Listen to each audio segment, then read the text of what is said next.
দুদিনের ভারী ও লাগাতার বর্ষণে পাথর ভাঙ্গার রে ক্রেশারের মাটি গড়ে বিধ্বস্ত জাতীয় সড়ক। জাতীয় সড়কের উপর কাদা মাটিতে মালবাহী ট্রাক সহ থানার গাড়ি আটকে স্তব্ধ যান চলাচল। দুদিনের ভারী ও লাগাতার বর্ষণে পাথর ভাঙ্গার ক্রেশারের মাটি ও বালি পড়ে বিধ্বস্ত আসাম আগরতলা জাতীয় সড়ক। জাতীয় সড়কের উপর কাদা মাটিতে মালবাহী ট্রাক সহ থানার গাড়ি আটকে স্তব্ধ যান চলাচল। নীরব ধর্মনগর মহকুমা প্রশাসন। ঘটনা উত্তর ত্রিপুরা জেলার ধর্মনগর মহকুমাধীন নদিয়াপুর সরিছড়া গ্রাম পঞ্চায়েতের চাঁদপুর এলাকার ৮ নং আসাম আগরতলা জাতীয় সড়কের উপর চুরাইবাড়ি সেল ট্যাক্স সংলগ্ন এলাকা থেকে বাগবাসা জাতীয় সড়কের দুপাশে ব্যাঙের ছাতার মতো গজিয়ে উঠেছে বৈধ অবৈধ পাথর ভাঙ্গার ক্রেশার মেশিন।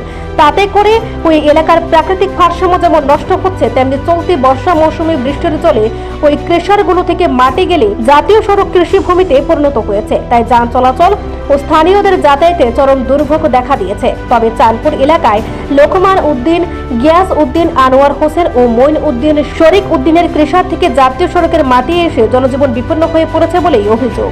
তা নিয়ে একাধিকবার জাতীয় সড়কের উপর ক্রেশারের মাটি না পড়া সহ জাতীয় সড়ক ও ড্রেন সংস্কারের দাবিতে পথ অবরোধ সহ প্রতিবাদ করেন স্থানীয় জনগণ এবং যান চালকরা। তাদের পথ অবরোধে চুরাইবাড়ি থানা ও ধর্মনগর মহকুমা ডিসিএম জিনিয়াস দেববর্মা ঘটনাস্থলে এসে সমস্যা নিরসন করবেন বলে আশ্বস্ত করে গেলেও তা বাস্তবে রূপ নেয়নি। এদিকে সোমবার সকাল থেকে মুষলধার বৃষ্টিতে চাঁদপুর এলাকার বেশ কয়েকটি ক্রেশারের মাটি গলে জাতীয় সড়কের উপর কোমর সমান কাদা মাটি জমে যান চলাচল বন্ধ হয়ে পড়ে। সাথে একটি মালবাহী গাড়ি সহ চুরাইবাড়ি থানার গাড়িও ওই কাদায় আটকা পড়ে যায়। আজকে কিন্তু কোনো আম আদমি বা পাবলিক কেউ অবরোধ করছে। অবরোধ হয়েছে গত বছর একবার, আজকে 15-20 দিন আগে একবার হয়েছিল। পাবলিক অবরোধ করছিল, পাবলিকের মধ্যে লোকেল আসলো, প্লাস টুকটুক ড্রাইভার, গাড়ির ড্রাইভাররা মিলিয়ে তারা নিজেরা অবরোধ করছে। অবরোধের কারণ বিগত দিনে আমরা আসছিলাম দেখছিলাম। তো সেদিন যখন অবরোধ হয়েছিল, কেশার ইউনিয়ন এমনকি চোরাইবাড়ি পিএস এবং ডিসিএম স্যার সহ আলোচনা হয়েছিল যে কত তারিখ আছে, গত রোববারের আগের রোববারে বইয়া মিলননাথের বাড়িতে বইয়া এটা সমাধান দেখা হইব। তো সেদিন ওসি সাইডা দায়িত্ব নিয়েছিল চোরাইবাড়ির।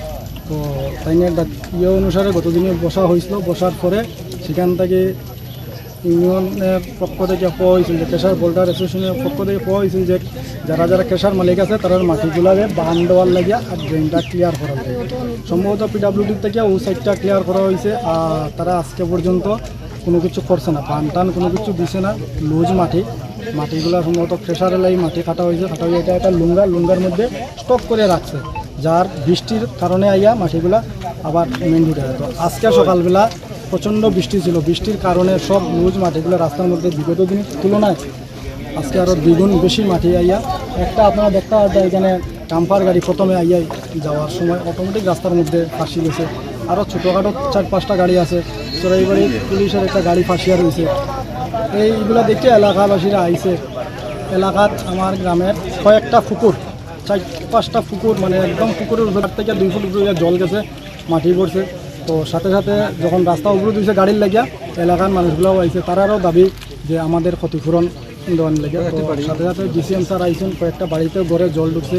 ডিসিএম আশ্বস্ত করছেন তহসিলদারের মাধ্যমে আগামী দিনে ইনকোয়ারি করিয়া এটি তহসিলদারের মাধ্যমে রিপোর্ট দেওয়ার লাগে ক্ষতিগ্রস্ত যারা হয়েছে তাদের ক্ষতিপূরণ দেওয়ার আশ্বস্ত উনি করছেন।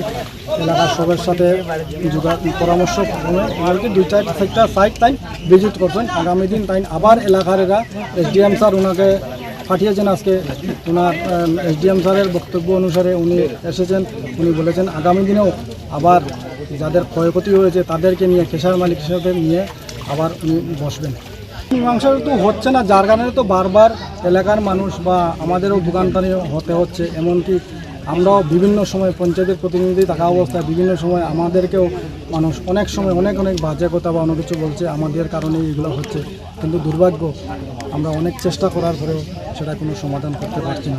আমার আগামী দিন গতদিনও ডিসিএম স্যার উনিও ছিলেন, আর আজকেও উনি বলেছেন যে আরও একটাবার সুযোগ আগামী দিনে এই ধরনের হবে না, হলে ওনারা আইনি পদক্ষেপ নেবেন। তো গতদিনও তো আপনারা তো এই পর্যন্ত হয় নাই। তো আজকে যখন এখানে আসলাম, কতদিন যারা অবরোধ করেছিল ওদের বক্তব্য হলো আপনারা বসলেন, বসার পরে কি হলো এই জবাবটা।